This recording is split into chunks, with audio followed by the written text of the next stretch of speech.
আসসালামু আলাইকুম প্রিয় দর্শক, কাছে অথবা দূরে দেশ বা দেশের বাহিরে যে যেখান থেকে আমার ভিডিওটি দেখতেছেন দেখার আমন্ত্রণ রইল। এই যে আজকে বৃষ্টির দিনে আমি রান্না করব হাঁসের গোশ আর খিচুড়ি। দেখেন, সুন্দরভাবে ধুয়ে নেওয়ার পর এভাবে এখন ম্যাগনেট করে রেখে দেওয়া লাগবে আধা থেকে 1 ঘন্টা। কারো সময় না থাকলে আধা ঘন্টা, সময় থাকলে 1 ঘন্টা হলে ভালো হয়। প্রথমে আমি পরিমাণ মতো লবণ দিব, তারপর আদা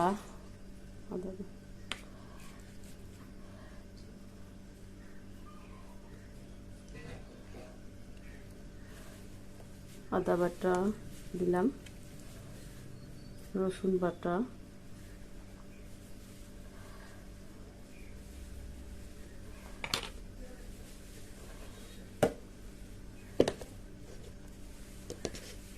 আদা বাটা রসুন বাটা দেওয়ার পর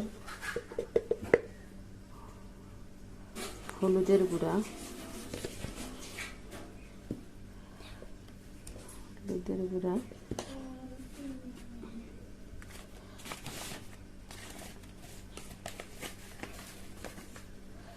দিয়ে দিব, মরিচের গুঁড়া,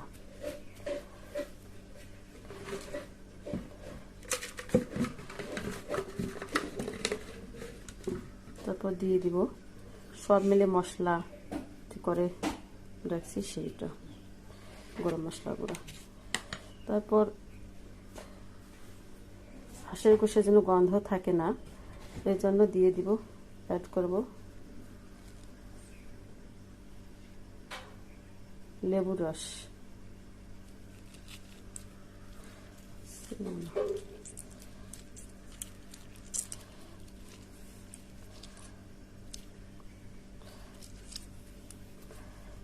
দিয়ে দিলাম লেবুর রস।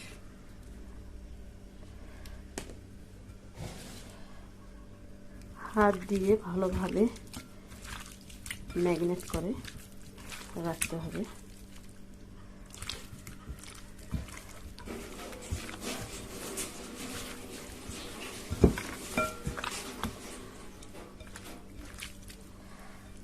এক হাতে ক্যামেরা ধরছি, আর এক হাতে ম্যাগনেট করতেছি। হয়তো ভিডিও সে একটা ভালো আসতেছে না।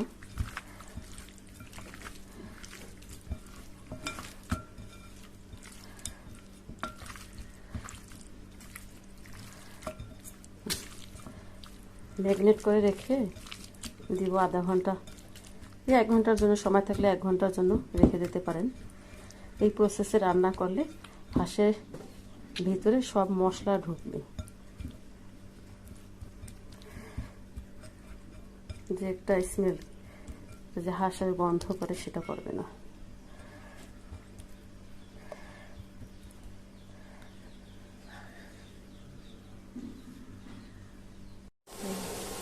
পেঁয়াজটা সফট হয়ে এসেছে,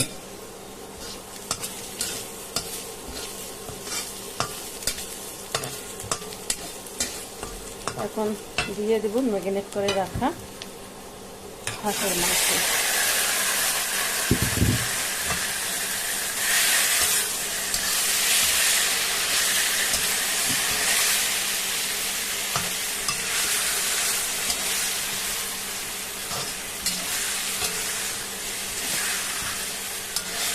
দিয়ে নাড়াচাড়া করবো, অনেকটা সময় ধরে কষাবো।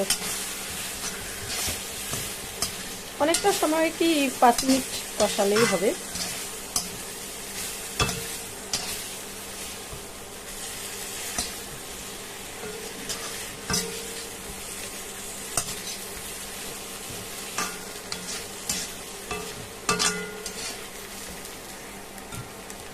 তারপর আমি ম্যাগনেট করে রাখা যে বাটিটা রাখছিলাম, এই বাটিটা একটু পানি দিব, দিয়ে ধুয়ে দিব বাটিটা, মশলাগুলো সবগুলো আমি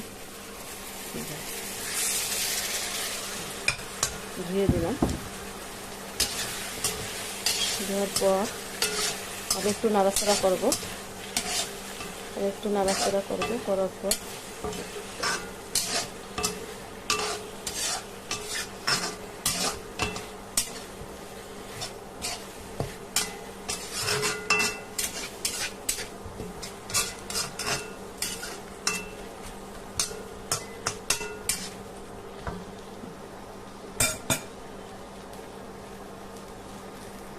এখন রেখে দেবো, ঢাকনা দিয়ে রেখে দেবো।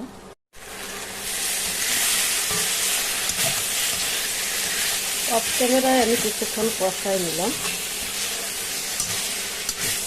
5 মিনিটের মতো কষাই নিচ্ছি। এখন কষের মধ্যে সম্পূর্ণ পানিটা ছেড়ে গেছে, এক্সট্রা আর পানি নাই, একদম শুকনো শুকনো ভাব হয়ে গেছে।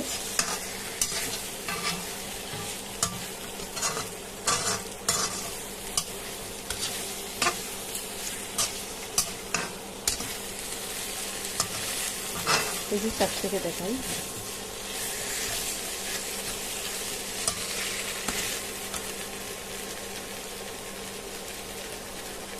এখন একটু পানি দিয়ে, গরম পানি দিব, গরম পানি অ্যাড করতে হবে, ঠান্ডা পানি যাবে না। গরম পানি অ্যাড করলে তরকারির স্বাদ ঠিক থাকে। ঢেকে রাখবো সিদ্ধ হওয়ার পর্যন্ত। এর মধ্যে আমি আস্ত দুটো রসুন দিব, কয়েকটা কাঁচামরিচ দিব, পরে একটু নাড়ানাড়ি করে নিব, কষাই নিব।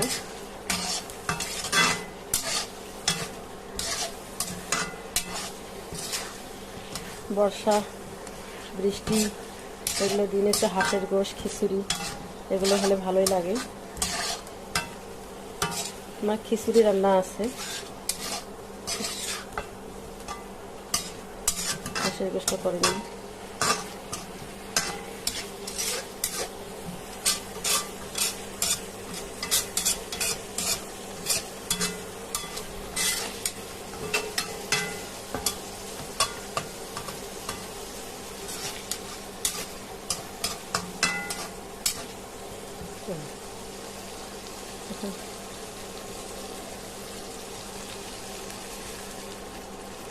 পানি দিয়ে রেখে দিব যতক্ষণ গোশটা সফট হয় না।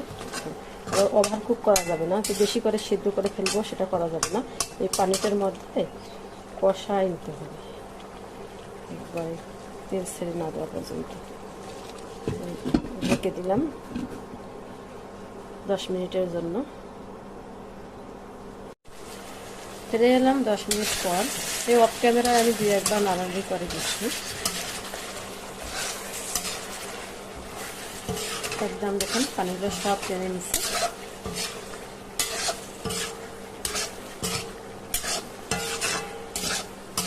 সুন্দরভাবে কষানোর পর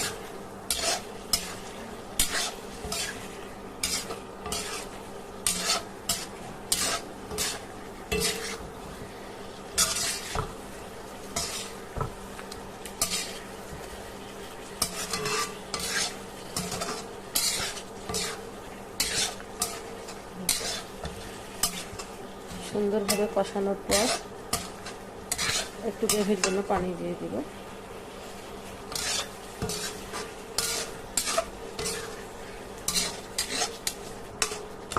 এর মধ্যে আপনি চেক করে নিতে পারেন, লবণ কম হলে একটু দিতে পারেন, মরিচ কম হলেও একটু দিতে পারেন।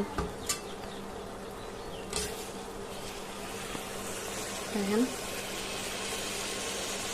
সব পানিটা ছেড়ে দিচ্ছে এবং তরকারি থেকে গোশটা থেকে একটা তেল ছাড়ছে, তেল ছাড়ছে।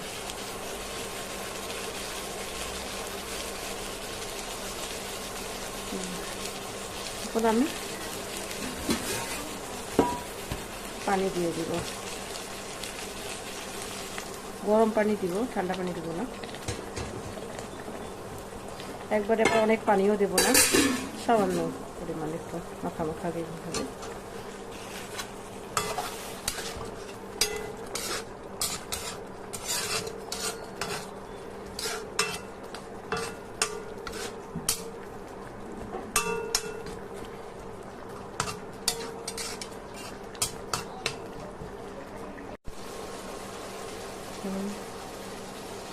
আমি অফ ক্যামেরা অনেকক্ষণ কষাই নিলাম।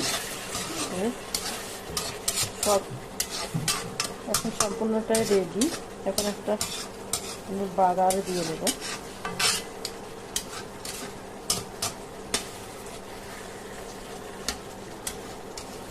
এখানে তেল ছেড়ে দিছে, এরকম হলে বুঝবেন যে হয়ে গেছে। এখন একটা বাগার দিতে হবে, বাগার দিয়ে নেব। এরকম ব্রাউন কালার হয়ে আসলে মনে করবেন যে পেঁয়াজটা বাগারের জন্য প্রস্তুত। এখন দিয়ে দিবেন রান্না করা আমি দিয়ে দিলাম সরষেটা।